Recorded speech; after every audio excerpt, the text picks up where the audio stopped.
नमस्ते दोस्तों, मैं हूं आरिफ और स्वागत करता हूं अपने इस YouTube चैनल ASG क्लासेस पे। दोस्तों आपको बता दूं कि ये ओ लेवल की फर्स्ट क्लास है। मतलब पहली क्लास एक हो चुकी है, लेकिन उसमें मैंने ओ लेवल का सिलेबस बताया था। साथ साथ ये बताया था कि ओ लेवल के फॉर्म कब अप्लाई किए जाते हैं, उनकी फीस क्या होती है, एग्जाम कब होता है।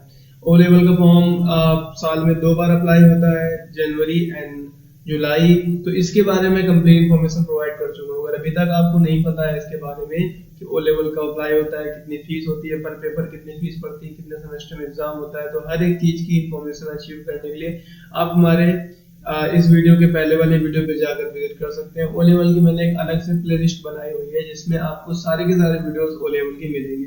अगर आपको ये सीरीज अच्छी लगे तो आप वीडियो को लाइक जरूर करें, चैनल को सब्सक्राइब करें और बेल आइकन को प्रेस करना ना भूलें, जिससे आपको हर एक वीडियो टाइम से मिलती रहे। साथ ही मैं आपको इतना बता दूं कि अगर आपके पास नहीं है साधन सेंटर में जाकर, किसी भी इंस्टीट्यूट में जाकर पढ़ाई करने की, ओ लेवल को क्रॉस करने की, तो कोई बात नहीं है, आप घर बैठे कर सकते हैं। घर बैठे आप फॉर्म भी ऑनलाइन कर सकते हैं। जैसे ही फॉर्म आएंगे मैं आपको ऑनलाइन करने का तरीका भी बताऊंगा, आप अपने पास से ही कर सकते हैं। ऑनलाइन की फीस मात्र 500 रुपीज लगती है, तो उसको भी बताऊंगा। लेकिन फिलहाल मैं शुरू कर लेता हूँ आज के वीडियो, जिसपे मैं बताने वाला हूँ डिवाइसेस के बारे में। इनपुट डिवाइस क्या होती है, आउटपुट डिवाइस क्या होती है, स्टोरेज के बारे में तो बहुत ही अच्छे से आप समझेंगे। ठीक है, सबसे पहले हम बात कर लेते हैं इनपुट डिवाइस की। तो आप देखेंगे सबसे पहले अगर मैं बात कर रहा हूँ तो मैं बात कर लेता हूँ इनपुट डिवाइस की। व्हाट इज इनपुट डिवाइस, क्या होते हैं इनपुट डिवाइस। दोस्तों आपको मैं बता दूं, अगर मैं इसकी बेसिक थ्योरी आपको बताऊं तो हर वो डिवाइस जिसके माध्यम से हम कंप्यूटर में अपना डेटा इनपुट कराते हैं, हर वो डिवाइस, कोई सी भी डिवाइस हो सकती है, जिनके माध्यम से हम अपना डेटा जो होता है वो कंप्यूटर में इनपुट कराते हैं, उनको हम इनपुट डिवाइस कहते हैं। फॉर एग्जांपल, अगर आपको अपने कंप्यूटर सिस्टम में कुछ भी लिखना हो, कुछ भी लिखना हो, तो मैं कीबोर्ड का यूज करूंगा, तो कीबोर्ड जो होगी वो इनपुट डिवाइस होगी, क्योंकि कीबोर्ड के माध्यम से हम कंप्यूटर को डेटा प्रोवाइड कर रहे हैं। दूसरी चीज अगर मैं बता दूं कि जैसे मैंने कोई वेबसाइट खोली, मान लो मैंने एक वेबसाइट खोली और मुझे दूसरी वेबसाइट पे विजिट करना है, तो हम इस माउस का यूज करते हैं। इस माउस की सहायता से हम क्लिक करते हैं और हम दूसरी वेबसाइट पे पहुंच जाते हैं। तो जो इनपुट हम प्रोवाइड कर रहे हैं वो किससे दे रहे हैं, माउस से। तो माउस एक आपका इनपुट डिवाइस हो जाएगा। थर्ड चीज, अगर हम कोई फोटो क्लिक कर रहे हैं, तो जिस माध्यम से वो फोटो क्लिक होकर आपके मोबाइल फोन में या लैपटॉप में जा रही है, वो डिवाइस, वो माध्यम आपका इनपुट डिवाइस कहलाता है। तो मतलब आपका कैमरा हो गया। अगर अगली में बात करूं तो आपका जो फोन होता है, फोन करते हो तो जिस माध्यम से आपकी जो आवाज होती है वो मोबाइल के अंदर जाती है, वो इनपुट डिवाइस कहलाती है, यानी कि माइक। ठीक है, तो इस पे हम डीपली जाएंगे, लेकिन पहले हम आपके सामने कुछ एग्जांपल्स रखे हुए हैं, उनके बारे में समझ लीजिए। पहले लिखा हुआ keyboard for typing text and commands. Keyboard का यूज क्या होता है, टाइपिंग टेक्स्ट और कमांड, यानी कि टेक्स्ट टाइप करने के लिए और कमांड देने के लिए। अगर मैं माउस की बात करूं तो कंट्रोल पॉइंटर ऑन स्क्रीन, जैसे आप देख रहे होंगे स्क्रीन में पूरे में ये चल रहा है, तो जहां पर मुझे बताना होता है वहां पर मैं इसको लेकर जाता हूं। तो ये आपका जो पॉइंटर दिख रहा है इसको माउस पॉइंटर बोलते हैं, to control pointer on screen. अगला अगर मैं बात करूं scanner, to convert physical data into digital.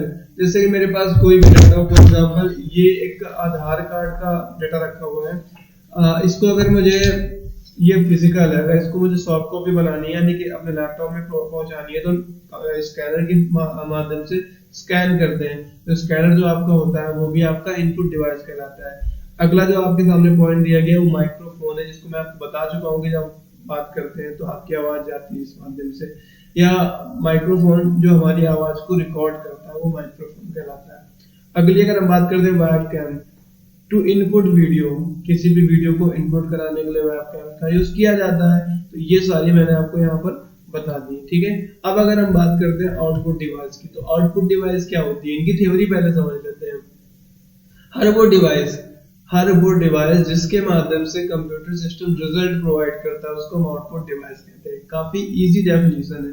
हर वो डिवाइस जिनके माध्यम से हम, या जिनके माध्यम से हमारा कंप्यूटर सिस्टम रिजल्ट प्रोवाइड करता है, उसको आउटपुट डिवाइस कहते हैं। फॉर एग्जांपल, आपने कीबोर्ड से एक इनपुट दिया ARIF, ठीक है, जो आपने इनपुट कीबोर्ड से दिया तो वो आपको आउटपुट के रूप में, रिजल्ट के रूप में आपको स्क्रीन दे रही होती है, यानी कि जो LED होती है, मॉनिटर होता है, वो आपको देता है। तो जो मॉनिटर होता है वो आपका आउटपुट डिवाइस कहलाता है।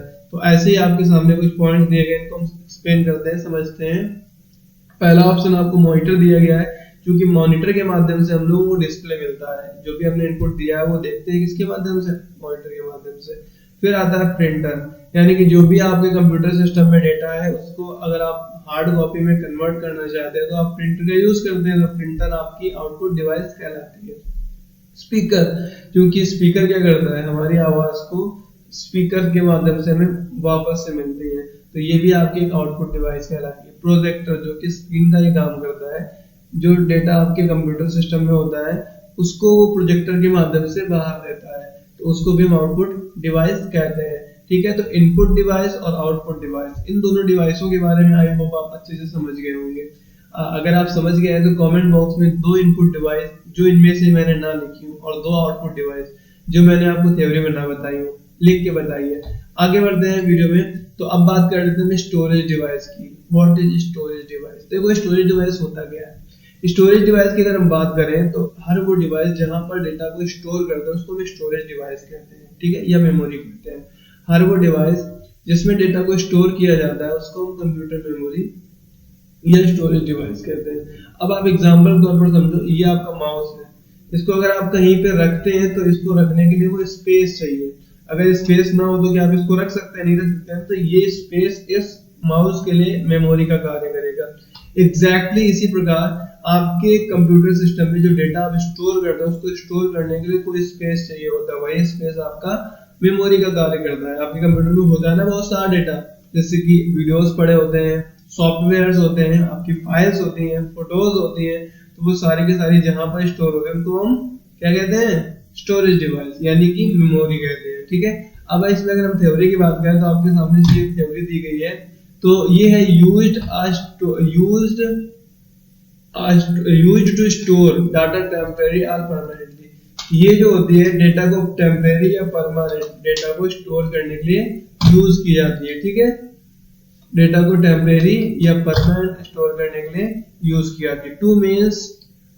Two mains type, primary and secondary, यानी कि मेमोरी की जो टाइप्स होते हैं, प्रकार होते हैं, वो मुख्य रूप से 2 होते हैं, एक प्राइमरी मेमोरी होता है और एक सेकेंडरी मेमोरी होता है। अगर मैं प्राइमरी मेमोरी की बात करूं तो प्राइमरी मेमोरी किसे कहते हैं? देखो, प्राइमरी मेमोरी की हिंदी होती है प्राथमिक मेमोरी, इसको मेन मेमोरी भी कहते हैं। तो ये कंप्यूटर की मेन मेमोरी होती है जो कंप्यूटर में इनबिल्ट होती है, यानी कि कंप्यूटर में पहले से लगी होती है। अगर ये मेमोरी कंप्यूटर में नहीं होती है तो कंप्यूटर आपका वर्क ही नहीं करेगा। तो प्राइमरी मेमोरी के बारे में आपने समझ लिया। प्राइमरी मेमोरी कंप्यूटर में इनबिल्ट होती है, ये प्राथमिक मेमोरी होती है। विदाउट प्राइमरी मेमोरी आपका कंप्यूटर काम नहीं करता है। जो आपका ऑपरेटिंग सिस्टम होता है या कुछ भी, सारी की सारी चीजें प्राइमरी मेमोरी में स्टोर होती हैं। अब प्राइमरी मेमोरी के भी 2 पार्ट होते हैं। ठीक है, प्राइमरी मेमोरी के भी 2 पार्ट होते हैं। पहला आपका होता है temporary RAM, temporary memory while system is running. पहला आपका होता है रैम। रैम क्या होता है? रैम एक टेम्परेरी मेमोरी होता है और ये कब काम करता है? जब सिस्टम आपका चल रहा होता है। अगर सिस्टम आपका बंद है तो ये मेमोरी काम नहीं करती है। ठीक है, इसको टेम्परेरी मेमोरी भी कहते हैं। इसमें डेटा तब तक ही केवल स्टोर रहता है जब तक आपका कंप्यूटर सिस्टम ऑन हो। जैसे ही कंप्यूटर को आप ऑफ कर दें, डेटा इसका ऑटोमेटिक इरेज हो जाएगा। ठीक है, तो रैम एक टेम्परेरी मेमोरी होती है जिसमें डेटा तब तक स्टोर रहता है जब तक आपका कंप्यूटर सिस्टम ऑन रहता है। जैसे ही कंप्यूटर आपका ऑफ होगा, डेटा आपका इरेज हो जाएगा। ठीक है, रैम का फुल फॉर्म होता है रैंडम एक्सेस मेमोरी। अब अगर हम बात करते हैं रोम की, तो रोम एक परमानेंट मेमोरी होता है। इसके फुल फॉर्म होता है रीड ओनली मेमोरी। इसमें जो डेटा स्टोर होता है वो हमेशा के लिए होता है, लेकिन वो रीड ओनली फॉर्मेट में होता है। उस डेटा को आप देख तो सकते हैं लेकिन आप उसमें कोई भी बदलाव नहीं कर सकते। ठीक है, क्योंकि रीड ओनली फॉर्मेट का मतलब होता है आपको रीड कर सकते हो बट राइट नहीं कर सकते। यह एक परमानेंट मेमोरी होती है और जो आपका कंप्यूटर सिस्टम बूट करता है वो रोम में ही बूट करता है। इसको आप याद रखिएगा। अगर आपका पीसी बूट नहीं कर पा रहा है तो इसका मतलब होता है आपका रोम जो है वो प्रॉब्लम कर रहा है। इसको आपको समझना होगा। अब बात कर लेते हैं सेकेंडरी स्टोरेज की। सेकेंडरी स्टोरेज का मतलब ऑप्शनल हम कह सकते हैं, वही स्टोरेज जो कि कंप्यूटर सिस्टम में सेकेंडरी रूप से काम करता है, एक्सटर्नल रूप से भी कह सकते हैं हम काम करता है, उसको हम सेकेंडरी मेमोरी कहते हैं। जैसे कि एचडीडी मतलब हार्ड डिस्क ड्राइव होता है। मैग्नेटिक स्टोरेज, इसमें भी डेटा आपका स्टोर होता है। एसएसडी, एचडीडी की जगह पे आजकल सबसे ज्यादा एसएसडी यूज हो रहा है। एसएसडी आपके सिस्टम की स्पीड को भी बढ़ा देता है। तो एसएसडी जो आपके सामने देखा, फास्टर फ्लैश बेस्ड मेमोरी, काफी फास्ट होती है, डेटा को ये भी स्टोर करती है। अब अगर हम बात करते हैं पेन ड्राइव की, तो पेन ड्राइव जो होती है यहाँ पर अभी रखी हुई है। हाँ, आपको मैं हार्ड डिस्क दिखा देता हूँ। ये जो आप देख रहे हैं इसको हम हार्ड डिस्क कहते हैं। ये लैपटॉप की हार्ड डिस्क है, ठीक है। हमारे पास सिस्टम की भी हार्ड डिस्क है। अगर मैं देखता हूँ, अगर यहाँ पर है तो मैं आपको दिखा देता हूँ सिस्टम की भी हार्ड डिस्क। जी रखी हुई है। ये आपको मैं दिखाता हूँ। ये जो आपको हार्ड डिस्क दिख रही है, ये कंप्यूटर सिस्टम की हार्ड डिस्क है, जो कि लैपटॉप डेस्कटॉप में लगी होती है। और ये जो आपको हार्ड डिस्क दिख रही है, ये हार्ड डिस्क जो होती है वो लैपटॉप में होती है, डेस्कटॉप, और ये लैपटॉप में हार्ड डिस्क होती है। क्योंकि इसी तरीके से एसएसडी जो होती है, इसमें एसएसडी नहीं है, जो आपको दिखा। पेन ड्राइव की बात करें तो पेन ड्राइव तो आप सभी ने देखा ही होगा। पेन ड्राइव यूएसबी स्टोरेज होता है, जो कि यूएसबी के माध्यम से हम अपने लैपटॉप में कनेक्ट करते हैं। सीडी या DVD optical device media, CD और डीवीडी भी आपने देखा ही होगा। Memory card used in mobiles and camera, छोटी सी चिप होती है, उसकी बात हो रही है। तो ये आपको मैंने सेकेंडरी स्टोरेज के बारे में बता दिया। अब आजकल आपको पता हो क्लाउड स्टोरेज भी बहुत ज्यादा यूज हो रहा है, मतलब इंटरनेट के माध्यम से। जैसे देखो, जो आपकी मैंने पीछे बताई वो स्टोरेज आपकी ऑफलाइन स्टोरेज थी, मतलब वो एक्सटर्नल आप उनको देखते थे, उसमें डेटा स्टोर होता है। लेकिन क्लाउड स्टोरेज क्या होता है, ये आपको स्पेस तो प्रोवाइड करता है डेटा स्टोर करने की, लेकिन कोई डिवाइस नहीं होती इसमें डेटा स्टोर होता है। ये क्लाउड मोड पे होता है, इंटरनेट बेस्ड होता है। इससे फायदा ये होता है कि ये क्लाउड मोड आपको जो मिलता है वो इसमें आईडी पासवर्ड के थ्रू होता है। अगर आपका लैपटॉप खराब हो गया है, मोबाइल खराब हो गया है, तो किसी दूसरे लैपटॉप, किसी दूसरे मोबाइल फोन में उसी आईडी और पासवर्ड से लॉगिन करेंगे तो आपका कंप्लीट डेटा आपको मिल जाता है। जैसे इसमें ऑप्शन दिए गए, पहला internet based data storage, internet के माध्यम से डेटा को स्टोर करना। अब एग्जांपल आपके सामने दिया गया है Google drive, one drive, iCloud। देखो, गूगल ड्राइव जो होता है जीमेल के माध्यम से मिला होता है, वन ड्राइव जो होता है वो माइक्रोसॉफ्ट के माध्यम से दिया जाता है, और iCloud जो होता है वो आईफोन वालों के लिए होता है, ठीक है। ये तीनों ही ड्राइव में होती है। इसमें 5 GB फ्री स्टोरेज मिल जाता है, इसमें 15 GB फ्री स्टोरेज मिल जाता है। एक्सेसिबल फ्रॉम एनीवेयर विया इंटरनेट, जो मैंने आपको बताया कि इंटरनेट के माध्यम से आप किसी भी जगह पर इसको एक्सेस कर सकते हैं। ये आपका क्लाउड स्टोरेज था। अब अगर हम बात करते हैं computer memory type, computer memory के प्रकार के बारे में, तो मैंने आपको बताया था पीछे कि सबसे ज्यादा जो मोस्ट इंपोर्टेंट है वो है रैम और रोम। रैम को वोलेटाइल मेमोरी भी कहते हैं, data lost by power of, इसके बारे में आपको बता चुका हूँ। जैसे ही आप पावर ऑफ करेंगे डेटा आपका लॉस हो जाएगा, पूरा डेटा आपका चला जाता है। और रोम जो होता है वो नॉन वोलेटाइल होता है, मतलब इसका डेटा पावर ऑफ होने के बाद भी जाता नहीं है, बना रहता है, ठीक है, ओके। अब अगर रैम वर्सेस रोम करें, रैम और रोम, तो रैम एक temporary read and right fast, यानी कि रैम एक टेम्परेरी मेमोरी होती है जिसपे रीड भी कर सकते हैं और राइट भी कर सकते हैं और काफी फास्ट होती है। लेकिन रोम की अगर हम वहीं पर बात करें तो रोम एक परमानेंट मेमोरी होती है, बट रीड ओनली होती है। इसके डेटा को केवल रीड किया जा सकता है, राइट नहीं किया जा सकता, और इसकी स्पीड काफी स्लो होती है। लेकिन वहीं पर रैम की स्पीड फास्ट होती है। अब अगर हम एक्सटर्नल स्टोरेज डिवाइसेस की बात करें तो यूएसबी फ्लैश डिवाइस हो गया, एक्सटर्नल एसडीडी या एसएसडी डिवाइस हो गया, मेमोरी कार्ड्स हो गए जैसे माइक्रो एसडी वगैरह हो गए, ठीक है। अब अगर डिवाइस क्लासिफिकेशन की बात कर लेते हैं हम लोग, तो डिवाइस में आपका इनपुट डिवाइस आता है, आउटपुट डिवाइस आता है और स्टोरेज डिवाइस आता है। इन तीनों चीजों को हमने आज कवर किया है। इनपुट डिवाइस क्या होता है, जिनके माध्यम से डेटा को कंप्यूटर सिस्टम में इनपुट किया जाता है, जैसे कीबोर्ड माउस स्कैनर या कैमरा। लेकिन वहीं पर अगर आउटपुट डिवाइस की बात करें तो जिन डिवाइसेस के माध्यम से हमें आउटपुट मिलता है उनको हम आउटपुट डिवाइस कहते हैं। स्टोरेज डिवाइस, जिसमें हम कंप्यूटर के डेटा को स्टोर करते हैं, उसको भी स्टोरेज डिवाइस कहते हैं, ठीक है। फुल फॉर्म टू रिमेम्बर, मैंने आपको काफी फुल फॉर्म बताए थे, एक बार रिपीट कर रहा हूँ। रैम का फुल फॉर्म मैंने आपको बताया था, random access memory, random access memory. अगर मैं रोम की बात करूं तो read only memory, HDD hard disk drive, और एसएसडी का फुल फॉर्म होता है सॉलिड स्टेट ड्राइव, ठीक है। यूएसबी का फुल फॉर्म होता है यूनिवर्सल सीरियल बस। इनको आपको याद रखना है। अगर मैं आपको एग्जाम टिप्स की बात करूं तो आपके सामने देखा हुआ है रिमेंबर की फुल फॉर्म्स।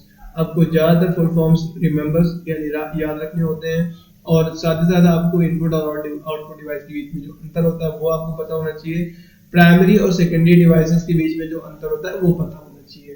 तो ये चीजें आपको पता होना चाहिए। अगर मैं आने वाले वीडियोस की भी से बात करूँ तो आपको नेटवर्क बेसिक्स, इंटरनेट टूल्स और ईमेल एंड क्लाउड कॉन्सेप्ट्स आपको मिलने वाले हैं।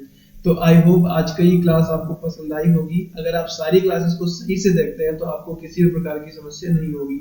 मैं सारे के सारे नोट्स आपको टेलीग्राम ग्रुप में प्रोवाइड करूंगा और टेलीग्राम ग्रुप का लिंक भी मैं आपको अगले वीडियो के डिस्क्रिप्शन बॉक्स में दे दूंगा।